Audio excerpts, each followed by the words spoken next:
Hello, I'm Jeff Richards. I'm one of the trustees of the Friends of St Nicholas Churchyard, and today we're having a look round the churchyard virtually. We're going on a ramble, and I think it's a good opportunity to use this historic time when we're still just emerging from lockdown to spend some time looking at history. And it's surprising what we can find out about really things which have long gone, and today we're going to be looking at seeing whether we can rebuild the ancient medieval church of St Nicholas in our imaginations. Now, I'm very grateful for the support that and encouragement that we've obtained from Enjoy Sutton and the Sutton Civic Society. Enjoy Sutton brings together more than 500 different local businesses and organisations. They're all based in the High Street, all about encouraging Sutton as a great place to live, work, shop and do business. And Sutton Civic Society, as a critical friend of the council, looking to make sure that we have a progressive development of Sutton, which is for the benefit of all residents. And if you're interested in the way in which Sutton is developing, then the Sutton Civic Society is a great group to get involved with. Now, as I go through today, I'm going to be touching on a number of different topics. I'll be glancing at things like the history of medieval period, things like the feudal system maybe cropped up. I might mention things like the Reformation as well. If you're interested in history, if you're interested in the development of culture in this country, then please do check out Sutton College's history and culture classes, which are fantastic. And of course, Sutton College is St Nicholas's big neighbour next door, Sutton College there. Now, St Nicholas first comes into the history books actually within the great book that William the Conqueror ordered to be created in 1086. So that's 20 years after the conquest. And so King William had drawn up in 1085 actually, so 1086, this new book called the Domesday. We call it the Domesday Book, but it's essentially a set of inventories really of all of the land and all of the property, who owned what it was worth. And we see in here, for the Register of Surrey, the Abbey, this is Chertsey Abbey, holds Sutton itself. Before 1066, it answered for 30 hides, now for 8.5 hides. Land for 15 ploughs, in-lordship 2 ploughs, 21 cottages, 4 cottages with 13 ploughs, 2 churches, 2 slaves, meadow at 2 acres, woodland at 10 pigs, and value before 1066, £20. Now, in 1086, £15. So this tells us that we've got 2 churches, not necessarily both together in Sutton, but administered through Sutton. The second church has been variously put through down near Hawley as a chantry or as another church, because there was other property down there, and if you had monastic staff moving backwards and forwards, then it would be very convenient to have that. Now we actually have, if I'm going to rebuild the church that we knew, the best we can do is to get to the church that was in the High Middle Ages, and I'll explain why we can do this. Not 1066, but nearly 500 years later than this, because it's probably it was rebuilt between 1086 and here. What we can see is the oldest photograph of the church, which gives us details of the walls, the shape of the windows, etc. Now let's just see what people describe this church. And this is a church. This is St Nicholas as it was photographed in around about 1864. If you see it earlier, at the beginning of the 19th century, then we've got drawings which do actually picture the church as well. And so this is what they say about the church. I'll just go quiet for a moment. Right. So the church was small. It was measured at only 69 feet. That's 21 metres long and 37 feet or 11 metres wide. Lots of different changes are evident within its history. You can the picture that we're seeing here, and actually I'm going to go back and have a look at the photograph because you're seeing what was there, and that's important to understand what was there. What you can see is that you've got windows in what is called the decorated English style. It's got the windows have closely spaced parallel mullions. Those are the vertical bars of stone that make up the window.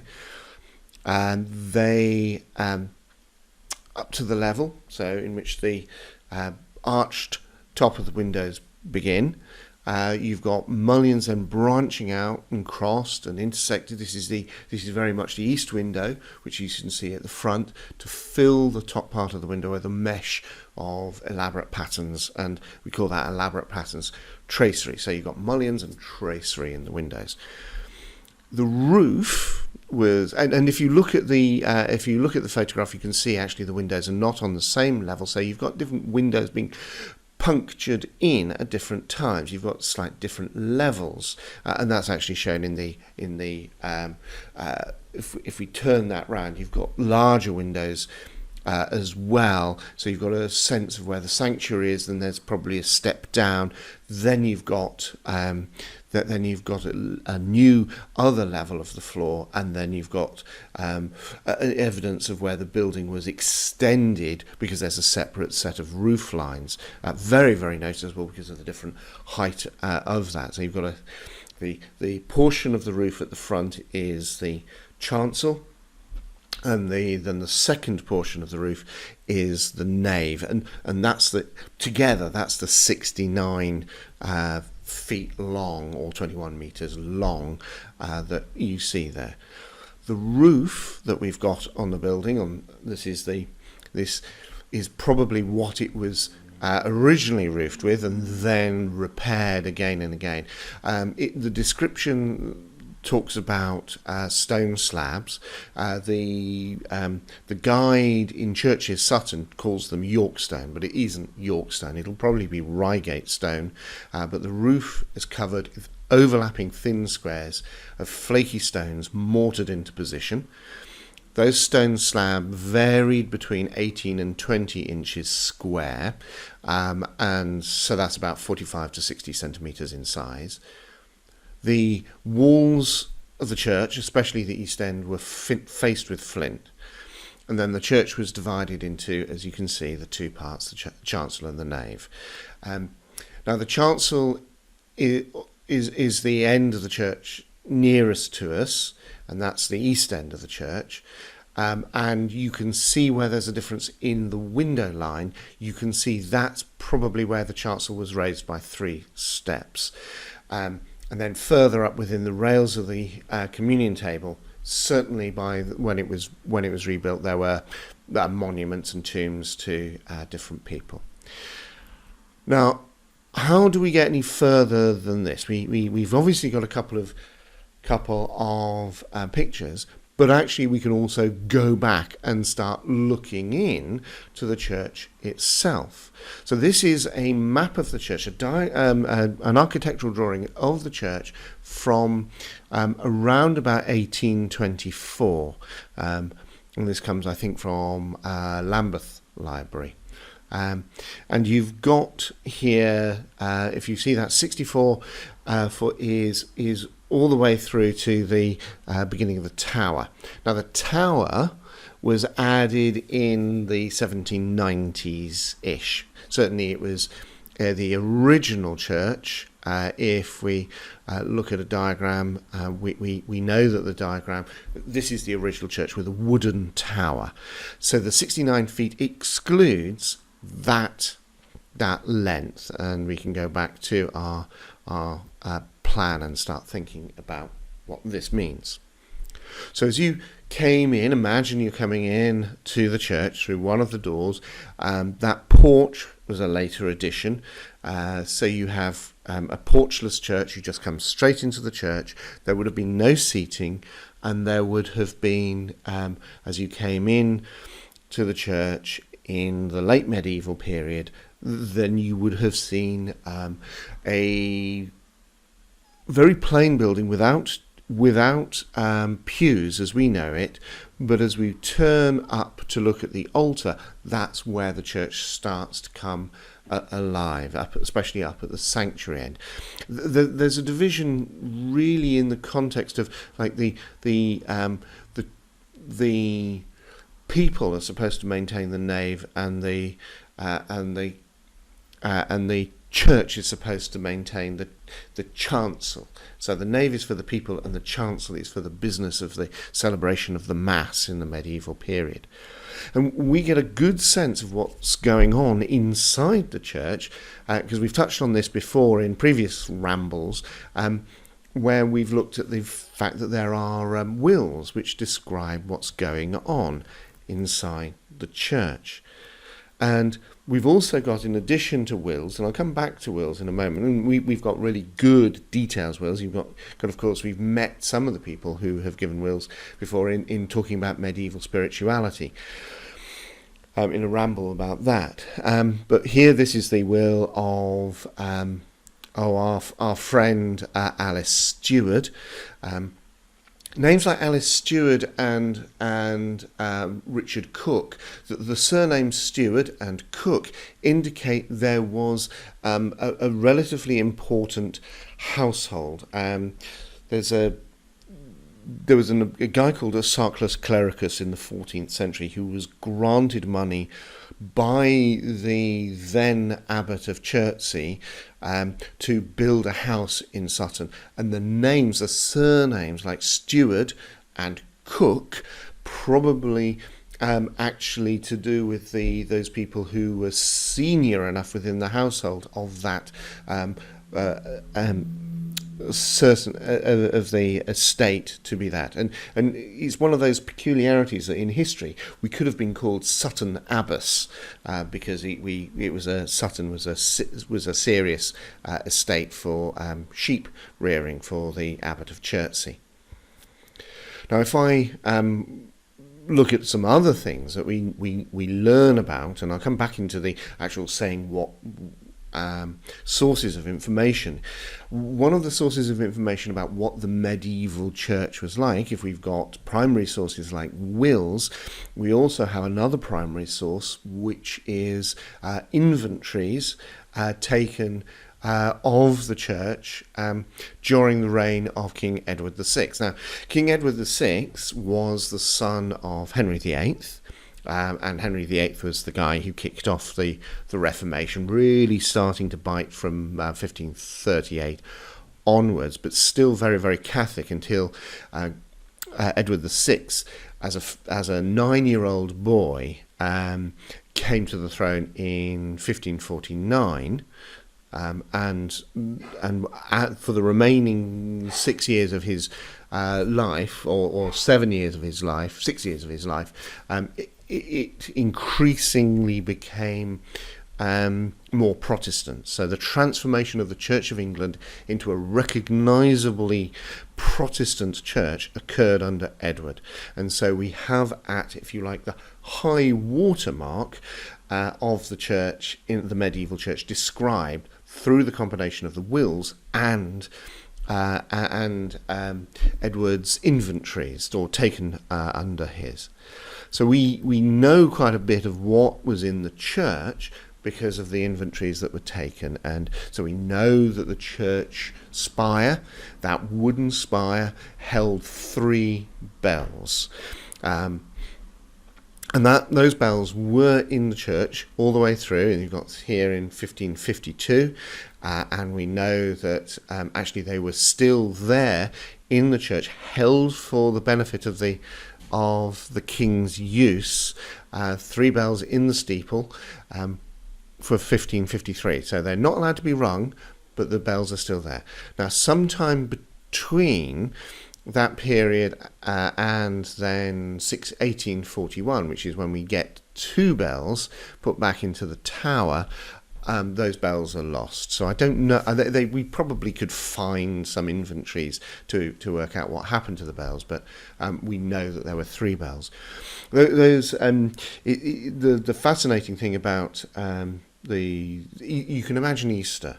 If we go back looking at our medieval church, this is the image of the medieval church that we've got. This very, very simple view of the church. You can imagine on something like an Easter morning where as dawn is starting to be recognized, and as from the east you could hear the sounds of bells ringing through from Beddington to Carshalton. From Carshalton, Sutton would take up the ringing, and it would then continue to Cheam, and then from Cheam it would step on towards, well, the next stage would be Cuddington. But at one point, of course, Henry VIII had Cuddington Church demolished to make way for Nonsuch Palace. So you had the breaking of the rings of bells as part of that process of Henry VIII and his transformation of the English Church. So we have an understanding that you go into the medieval church building and you had the ringing of the bells, but the building itself, as you approached it, would not have been bare walls. If we think about what was on the walls, there would have been wall painting, and we don't know what the interior would have been like, but the chances are that especially we've got evidence of rebuilding programs under an abbot of Chertsey in the 14th century called Rotherwick, who put in a lot of effort into renewing the estates, and they indicated you've got Osaclus Clericus being told to reorder the church. So you've got an energetic abbot of Chertsey who is making a lot of things happen, who is capitalizing and setting up, investing in the estates that the church owns, including the manor of Sutton.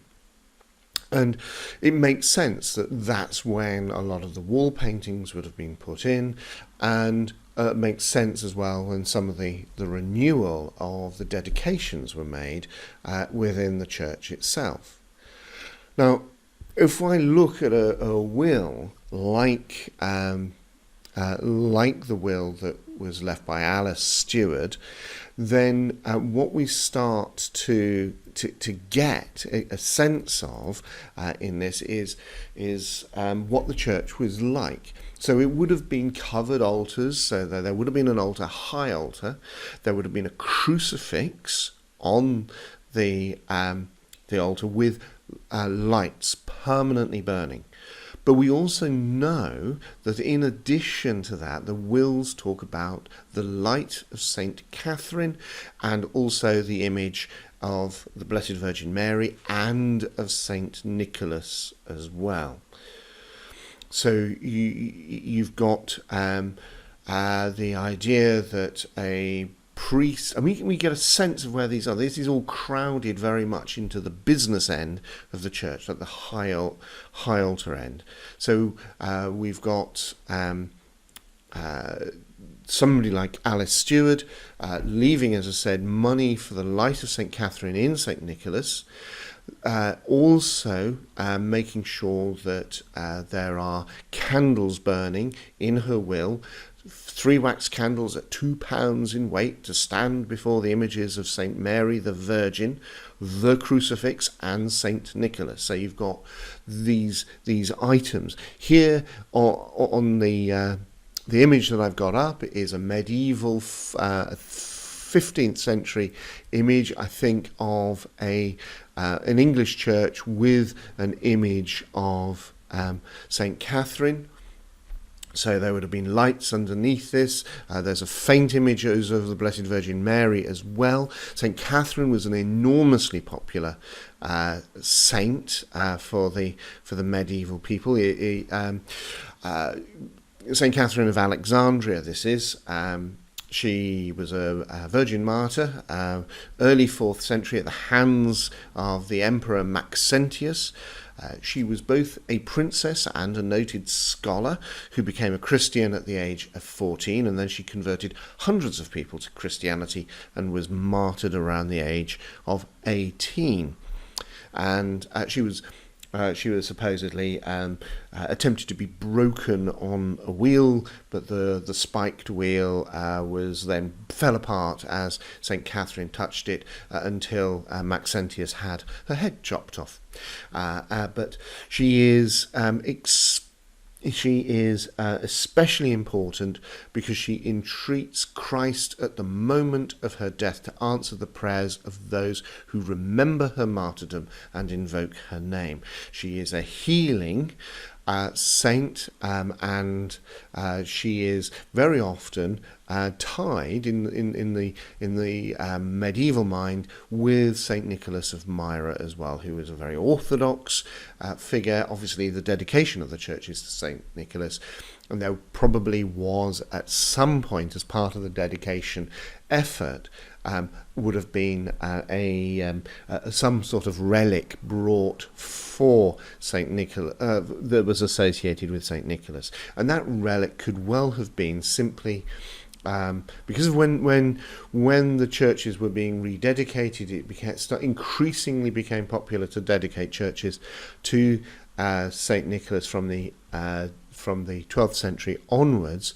as there was increasing contact with the Middle East and through the Eastern Church. This is through the Crusades and the trade into the Levant. And anyone coming up through the foot of Italy would have possibly have gone into Bari Cathedral and had the opportunity to pick up a relic of St. Nicholas by pressing a handkerchief or small piece of cloth against the tomb of St. Nicholas, which exuded a clear, sweet-smelling liquid that could then be used as a healing as a focus for healing and intercession. So we're likely to have had a St. Nicholas image. We know we had an image of the Blessed Virgin Mary. It may well have been carvings. This is the contemporary carving of the Blessed Virgin Mary that is in the Lady Chapel at St. Nicholas today. And so we can start to understand that medieval church of Sutton would have had a degree of wall decoration. It would also have had a degree of sculpture with a crucifix at least. It would have had possibly a statue of the Blessed Virgin Mary. It had certainly an image inside the sanctuary, and it would have been quite a crowded east end underneath the tracery. We don't know whether there were stained glass windows within St. Nicholas. Chances are that they were the best that you could possibly hope for, that they were, in fact, did have glass in them. And we don't know whether there were any other decorations like floor tiles. We have indications that the church wardens of Sutton, after the breaking up of the altars in the reign of Edward VI, had to reinstate the floor. So here's an image of the type of, or a few slides that showing the images of medieval tiles from Chertsey Abbey. So there may well have been tileware that was then smashed up as the altars were removed. So imagine a pavement that was a beautiful pavement, painted walls, painted altars, with a lot of candles within the environment. Now that brings us to a sense of how big, how much happened as we changed from this 69-foot church through to the bigger church, and let's just remind ourselves of the new church. So if we see the image of the great new church, which is much longer than that, so if we have a look at the new church, you're looking at the internal length of the building is 112 feet with a width of 61 feet. So it is certainly longer and it's certainly wider. But how did the footprint change? So if we think about the impact that had, then we need to understand where we start to measure from. Now, one of the things that we can do, and this information comes from the research that a former reader at St. Nicholas called Peter Leichman did of the church. So you've got he did the research to find for the rebuilding of the Victorian church in 1864. The south of the church, there were 12 named burials disturbed with 34 turf graves, with 46 burials. East of the church, there were 12 burials, and north of the church, 24 burials, without any being disturbed on the west side of the church. Now that probably means that we can look at knowing, if we look at the image of the church again in the churchyard, the church hasn't crept further towards the car park. If I'm looking at the diagram, the multi-story car park in this shot, what's happened is that we can use the tower of St. Nicholas and know that it has crept forward and outwards. So if we haven't disturbed if the distribution of graves is equal within the church, which is a fair assumption, which is it's a big assumption, I should say. What this tends to indicate, it's grown mostly in terms of the width to the south of the church, and east of the church as well. So it's certainly lost some of the graves to the east end of the church, but it's grown most to the south side of the church. We know more about the church, of course, because I mentioned this in a previous exploration of the church, that we can even see elements of carvings from the church records about, if we think about what was written on the sides of the windows that we see here in the medieval church. We had a description given by Lyons in the church of this. Lyons wrote a big history of all of the churches Lissons wrote a description of all the churches in the area of London, 12 miles from her, and he described how there was an engraving dating from the Middle Ages, asking people to pray for William Fowle and Alice, his mother, and that's recorded on one of the windows that we can see, in fact, in front of us here within the church. This is looking at the north side of the church. I think I'm just about wrapped up. I think we've looked at what we can learn about the medieval church. If you want to explore other rambles, go on other rambles with me, then please do check out the different rambles that exist up on the YouTube channel. And again, any of the topics that we've touched on, like the Reformation, like some of the historical changes that took place during the medieval period, then do check out the history and culture classes at suttoncollege.ac.uk. Next week, we are going to try another rebuild, going actually into the Georgian church, which is the church immediately before the rebuilding. So we'll be trying to get a sense of what it was like as a congregation member, experiencing the frustration of moving to a Sutton that was rapidly expanding and then needing to grow, and the whole church needing to be restored. Well, thank you very much for joining me. I do hope that you've enjoyed this ramble. I do hope that you've... the intention was to educate, to inform, but for now I'll say goodbye. So long, Sutton, your history.